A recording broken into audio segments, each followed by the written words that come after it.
Yo, what's up, Trey TD22 back again with another video. Sorry, it's only been a few days, couple days, whatever, beginning of the week since I posted. Honestly, it's been like a chill week. I mean, I haven't really had anything much to talk about, but again, I'm gonna be coming up with 2K like GM rebuilding videos eventually, and everything, and then my podcast, obviously. But it's whatever. But I'm gonna be talking about just a couple things. The first thing I'm gonna talk about is the Lakers. The Lakers are struggling. Anthony Davis goes out again. LeBron James is out.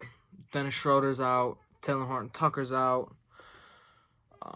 Yeah, I don't know how their health is gonna be. If I'm gonna be honest, their health could be their downfall for this year. Because I don't know what Davis' injury was. Like, he rolled his ankle, but then they said it was back spasms. So I don't really know what it was, if I'm gonna be honest. I don't know what happened. Like, I saw the play. I was watching the game, and oh my god, my hair is such a mess. But yeah, I was watching the game, and he kind of hit the scores table, rolled his ankle, and then they said he had a back spasm. That's why he was out or whatever. I don't know. LeBron James still out with that sprained ankle. Do I believe he's on a decline? Like he said, he's never going to be 100%. Maybe he won't be 100%, but he's still going to be LeBron James. He's still going to do his thing. He's still going to go out there, give you damn near a triple-double every night. Maybe his speed and athleticism is going to be the only thing that's not the same. But he's still gonna be a player that is a problem in the playoffs. If they're healthy, they're gonna win. Like, they're gonna make it to the finals. But actually, you know what? If they're healthy, they'll make it to the conference finals. The team I'm worried they're gonna lose to is the Clippers, and we're gonna talk about a couple other teams that could give them a little some problems. But that Clippers team, last night I was watching the game. Paul George, Kawhi Leonard, their best players were sitting out. Serge Ibaka, probably their top 5 player, wasn't playing. Their starters weren't playing. What's Rajon Rondo? Well, what was he at some point? An all-star. Patrick Beverley, all defensive team. That's a small backcourt, but they can play defense. And you got Nicholas Batum. What was he? I'm pretty sure he was an all-star one year. I think. Don't quote me on it if he wasn't. But if he wasn't, he was close enough to being an all-star. Luke Kennard just signed I think it was like $16, $17, $18 million contract. What was DeMarcus Cousins a few years ago? An all-star. And then they got Reggie Jackson, Paul George, Kawhi Leonard, Marcus Morris, and Zubac. Like, and they don't even have Serge Ibaka playing. He's going to be the backup. Like, this team is so deep. They can run Rondo. Kennard, Batum, Ibaka, Boogie. Or they can run Beverly, Kennard, Batum. Because Batum can set up an offense. He showed that he can set up an offense. He showed that he can still play at a decently high level. Are they going to need Rondo to win? They're definitely going to need Rondo. But, like, if it's late in game, they need to stop. Like, they're up 1 or 2 and they need to stop. Patrick Beverley, Paul George, Kawhi Leonard, Batum, who's still a good defender, Serge Ibaka at the 5. They've all been on all defensive team. I'm pretty sure. Serge Ibaka, his nickname used to be Serge Ibaka. Kawhi Leonard, defensive player of the year. Paul George, all defensive.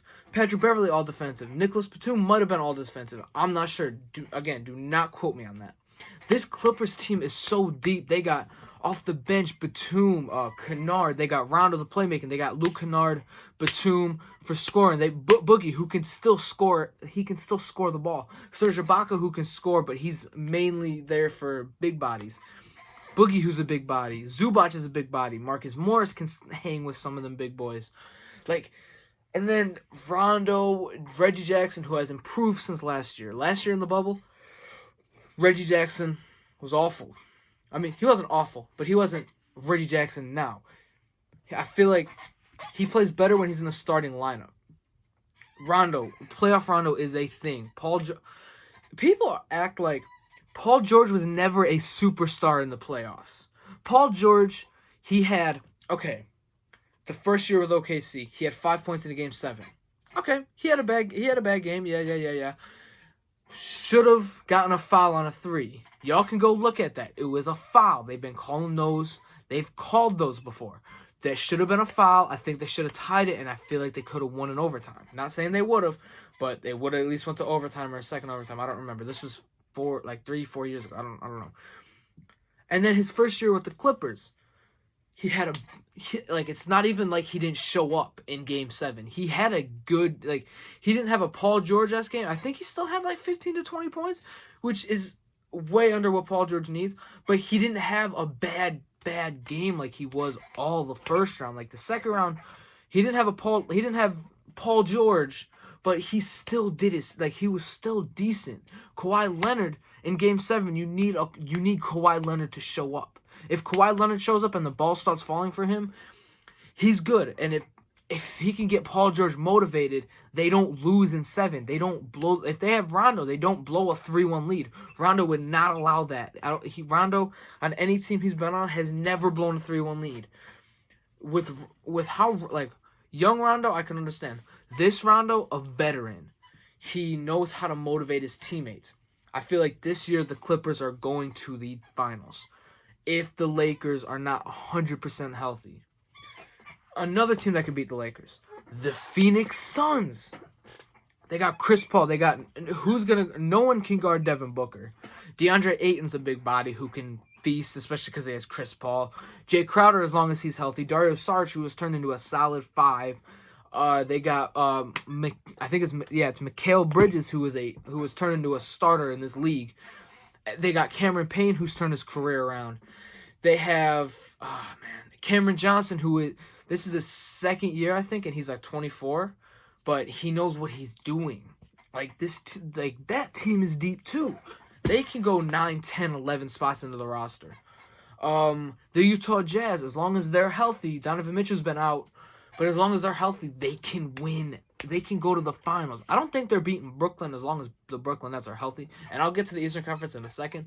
But there are multiple teams. The Trailblazers, even though they are the 7th, 6th, 5th seed, you can't sleep on Damian Lillard. He can go off in a series and take you out. Just like with Steph Curry. If Steph Curry was in the playoffs, he can take the Phoenix Suns or the Utah Jazz out. He can take them out because he can go off for 50 to 60 points in within 7 games and win them the series. Because you got to think about it. Draymond, he's not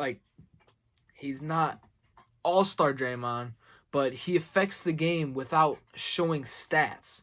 He motivates his teammates. He gets people in the right spot. He gets Curry in the right spots. He sets screens. He plays defense. He rebounds. He does everything you can ask for. The only thing he really can't do, shoot and score. He does everything on the box, on the stat sheet, and more.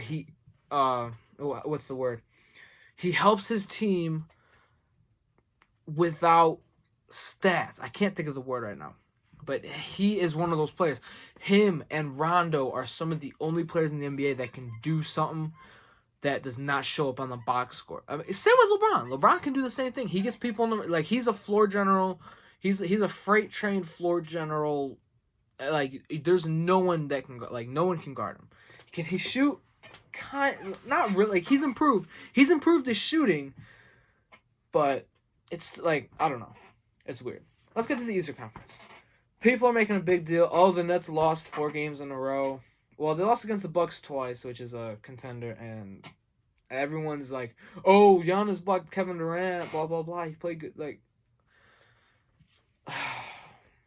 The Nets, as long as they're healthy, they don't have James Harden. As long as the Nets are healthy, there's no one in the NBA that can beat them. If Kyrie has an off game, he's got KD and Harden. If Harden has an off game, he has Kyrie and KD. I was going to say if KD has an off game, but when have you ever seen KD shoot, terrible? You've never seen him shoot. He's the most efficient NBA superstar that does not need the ball to affect the game. Ever. He can shoot 13. He can shoot 10 shots. He can shoot. Yeah, he can shoot 10 shots and have 30.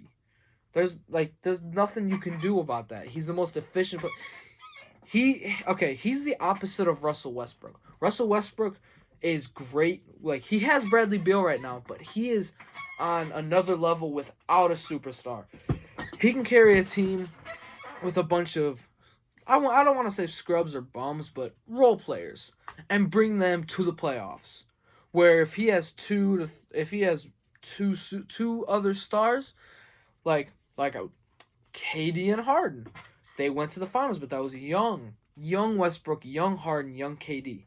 Like, if he was on the Clippers, I don't think they do as good as they're doing, because Westbrook, he needs the ball in his hands to affect the game. Just like that's why the Rockets did not work out, because Harden needed the ball, Westbrook needed the ball. It didn't, like, they got to the second round, but it didn't really work out as everyone thought. And then, as long as the Nets are healthy, I don't see a team beating them in the East except the 76ers and the Heat. Hear me out. Ben Simmons is Defensive Player of the Year. Him guarding KD. Do they cancel each other out? No, because Ben Simmons does not do much on the off. I mean, okay, he doesn't do a lot of scoring on the offensive side. Can he score? Yes, because he's 7 feet tall, point guard skills, can dunk, but he's a playmaker. He's a playmaking defender. That's what he is. And I'm telling you, if he had a jump shot, he's LeBron 2.0. I'm sorry, I don't know. I got hiccups right now. But he's LeBron 2.0. Maybe not as good as LeBron, but if he gets a jump shot, at least a reliable mid-range, and at least attempts threes, he'll be a younger LeBron, and then he'll probably develop it. Same with Giannis. Giannis shoots. I love how Ben Simmons plays. But I wish he at least shot mid-range. Maybe not threes. If he's wide open for three, just take it. If you make it, you made it. It should bring your confidence up. But then you got Matisse Thybulle, you got Danny Green, you got Tobias Harris, who's not a slouch on the defensive end. Seth Curry's not a great defender. He's okay. I can compare his defense to Kyrie. Kyrie at least gives an effort and is probably the most underrated defender in the league. Okay, no, scratch that. Jrue Holiday is the most underrated defender in the league because he for some reason doesn't get on all defensive teams and he doesn't get talked about as a defensive player. But every single time you ask like Devin Booker, Kobe, or like anyone, rest in peace Kobe, but if you ask any guard in the league who's the toughest to score on, as long as it's current, they most likely say Jrue Holiday. He's a great offensive player. He's a great defensive player. But, because Kyrie's not known as defending. He's not known as a defender. Now there's Seth Curry, but they give an effort, and like I said in the last video, I think. I mentioned, earlier in the season against the Cavs, the Nets, Colin Sexton hit those 2 threes. Kyrie was right there. His hand was right here. It's just Colin Sexton hit a good shot. You really can't do nothing about it. But yeah, that's how I feel like Seth Curry's defense is. He at least gives a little bit of an effort, but he's not the best defender. But the 76ers and the Miami Heat are 2 teams that I can see beating the Nets in the 7-game series. Because who's going to guard Embiid? That's the only thing I can say. Who's going to guard Embiid? And then to think of it, Kyrie, Harden, Durant, Blake Griffin, DeAndre Jordan. They got Bruce Bowen, who is a gritty defender. They got Nicholas Claxton, who has showed up. They got Joe Harris. They can go. And they got I think it's Oh man, what's his name? Mike James. Mike James, he's good. But there's always going to be Kyrie, Harden, or KD on the court at all times. There's always going to be one of them on the court at all times. So, yeah. But the Miami Heat's interesting. Because I feel like they put Bam on Durant. But then they got Jimmy Butler to guard him. They probably got one of the deepest teams in the league. Because they got Dragic. They got Oladipo. They got Butler. They got Ariza. They got Iguodala. They got Tyler Hero. They got Precious Achua, who for some reason in 2K is a beast. He always averages like 20 and 15 or whatever. But that's not here nor there. But they got a good team. They got a deep team. They got defenders. They got defenders like Butler. They got Bam. They got Oladipo. They got Dragic. They got Ariza, Iggy. They got defenders to throw at KD, Harden, and Kyrie. And they can also score the ball. Jimmy Butler, we saw in the finals, he had a 40-point. He had two triple doubles against LeBron. One was a 40. He outplayed LeBron. He was the best player on the court those 2 games. You can't say anything. He had a 40-point triple double and then like a 35 or some triple double against the Lakers, and won. If Butler did that for 4 games, they'd win.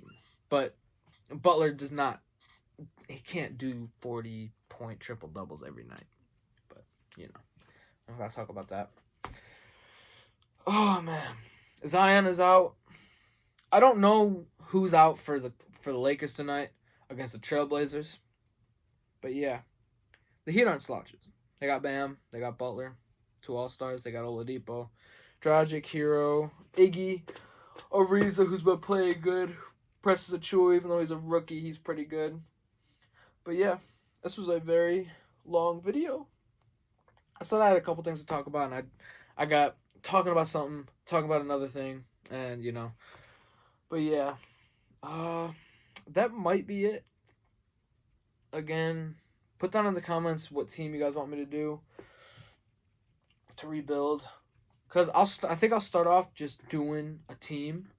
Like, not doing no fantasy draft or whatever. I might start a series of me GMing a team. Like, me being one team. Me hopping in games. Playing games if you want. Me making realistic trades. Realistic moves and everything. I can do that. Yeah.